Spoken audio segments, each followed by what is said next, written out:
Hello and welcome to another step-by-step how to tie tutorial video. This is a root beer woolly bugger.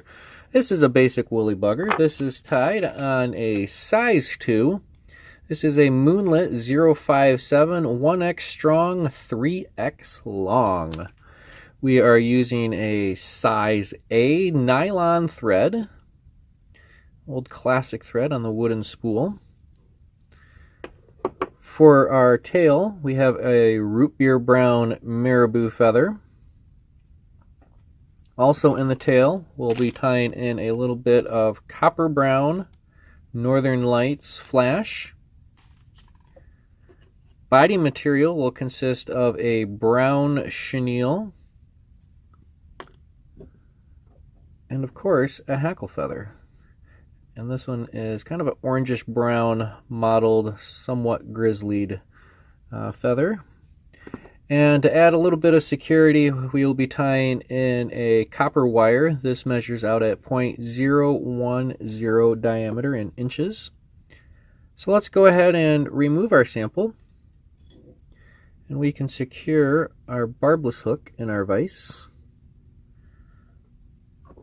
And like all good flies, this will begin with a single wrap of thread. We'll start this right in front of the tip of the hook, working our way towards the rear.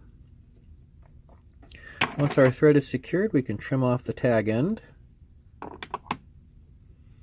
Take a couple more wraps towards the rear to the bend. That looks like a good spot. Next, we'll tie in our tail. We'll measure this out 1 hook's length, no longer, so this will be a nice 3x long tail to match our 3x long shank. We'll secure that with a few locking wraps right here on top of each other. Once our feather is secured, let's go ahead and fold it back and we'll run our thread forward. Nice big open spiral, and we're going to stop about 2 eye lengths behind the eye, where I will fold the feather forward and secure that up front. Couple locking wraps, and now we can trim off our excess. We'll just bring our thread forward, further securing this marabou feather down, and now we can do an open spiral to the rear. And we're keeping the marabou feather on the top side of the shank of the hook, and that keeps our hook gap consistent. Alright, let's go ahead and take a little bit of this crystal flash. I have 4 strands here. I'm going to fold this over once and turn that into 8 strands. We'll trim our loops. And I never want to be super exact with matching the tips. Let's go ahead and tie these in on the near side of the hook. We'll do 1, 2 wraps. Make sure it stays on this side. Excellent. Okay, folding the flash back, bringing the thread forward. I'm going to go about midway on the shank of this hook for this particular amount of flash that we're working with. I'm going to tie that in with a couple of wraps and start working my thread towards the rear, stopping about midway to fold the flash over the hook and to the left on the far side of the hook. I'll fold that and hold that all together. And now we have all that flash on the near side and the far side of the hook all nice and even. Bringing my thread forward a little bit, we can tie in our copper wire. I'm going to do that on the near side of the hook, working the thread towards the rear, stopping at that main tie-in point at the bend. Couple wraps, and we'll set that off to the side. And while that's off to the side, we're going to prepare our chenille. And while that chenille is being worked with, I'm going to let my bobbin spin counterclockwise or anti-clockwise. Alright, so I'm going to strip off about 1/8 inch of the chenille off of the inner core threads. Alright, I'm going to set that on the top of the hook. And by doing that spin with the bobbin, it kind of forces the thread to the rear of the hook. We can take 2 wraps. We're going to cinch that nice and tight to the tying thread, pulling on the inner core of that chenille. Alright, once that's secured, we can park our thread once again at that main tie-in point. And we can check our watches, because it's hackle time. Alright, this feather's a little used and abused, so we're just going to work with it. I'm going to trim this right where the die stopped. Alright, next I'm going to give it the old high and tight, as I call it. I'm going to trim a little segment, about 1/8 inch on either side of the stem, leaving me with an anchor point. Tie this anchor point in here at the rear. Again, I'm going to tie this on the near side of the hook. It doesn't really matter where it's tied in, as long as you have the top side of the feather out, away from the inside. Alright, we'll bring our thread forward once our hackle feather is secured. Stopping our thread about an eye's length behind the eye now. Next, we're going to take our chenille. We're going to palmer on our chenille. But before I go too far, I'm going to lift this hackle feather up, and I'm going to take one full wrap behind that hackle feather. And that does two things. That'll offer us a little added layer of protection when the fish are striking at it, and it helps rooster that feather up and out.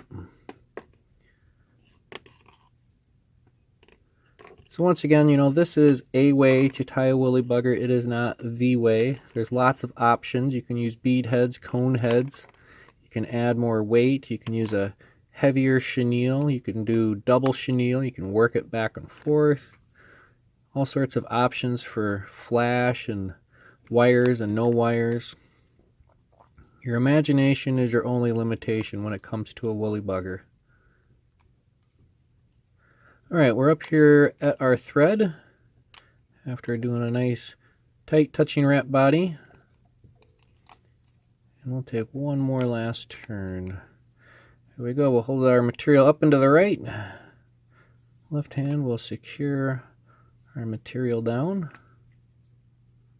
And we can trim off our excess. Beautiful. Couple more wraps. I always like to just add a couple more wraps. Alright, next we're going to splay out these hackle fibers perpendicular from the stem. And this is a nice big feather, so I'm just going to start off using my fingers to palmer this on. When we get a little bit closer to the eye of the hook, we will grasp the tip of the feather with our hackle pliers. So I'm going to start off by doing one full rotation at the rear of the hook. Next I'm going to take a nice evenly open spiral wrap, working this forward, and ideally you want to do your best to keep the fibers splayed out in the same direction. However, these hackle feathers that I've been using really want to get twisted up and spin around. I think we're to the point where we can grasp with our hackle pliers, really get that splayed out, because this is what's going to give us that woolly bugger action.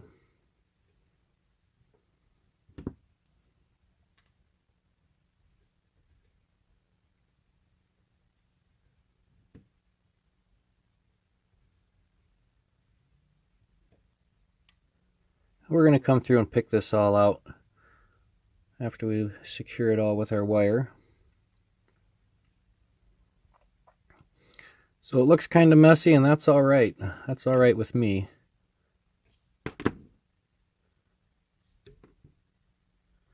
All right, we'll secure the feather down.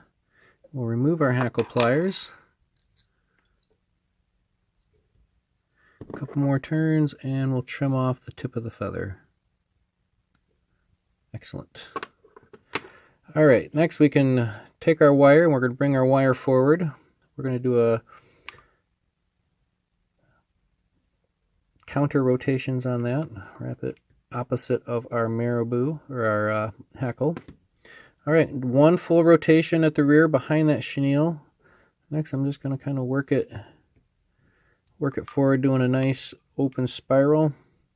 Again, I'm not going to get too worked up if I capture a couple of fibers, because again, I'm going to come through and pick it out. Sometimes that's just an added step that's necessary. Nice even open spiral from the rear to the front. Let me get up front, we'll hold it up and to the right, and we'll secure that down. And this one, with this feather combination and chenille, it does look a little thin, but it's always nice to have options in your fly box.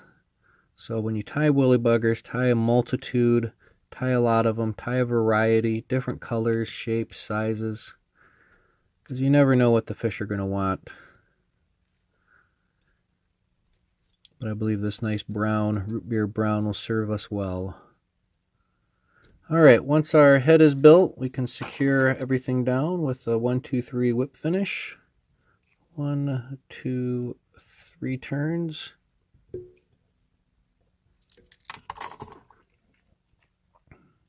And trim off that tying thread. Alright, as promised, I'm going to come in with my bodkin, the humble and mighty bodkin. Doesn't get as much fame or glamour like some of the other tools, like our bobbins or our scissors or even our vices. Nobody talks about the bodkin. It's a great tool to have on your bench. You should know how to use it. I find, as you can tell, while I do this, I kind of rest my finger on the eye of the hook as I rotate this all around and pick this out. You know, every little fiber I can free, the better. There we go. I think that's looking pretty darn good. Alright, we'll finish this fly off with a little bit of UV head cement.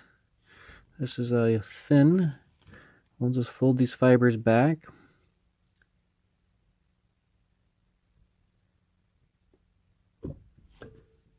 And smear that around on the head. Nice and even. There we go. That's how we like it. Alright, we'll give it a quick zap with the light. And that's the key with some of these UV products. Everybody's in such a rush these days. We have the instant curing, but we just don't give it enough time with the flashlight. So take your time, give it a couple extra seconds. A little bit of added light is not going to hurt the process one bit. So there you have it, folks. That is a size 2 root beer brown woolly bugger. Basic variety. So thank you for watching. Happy tying, and with this one, tight lines.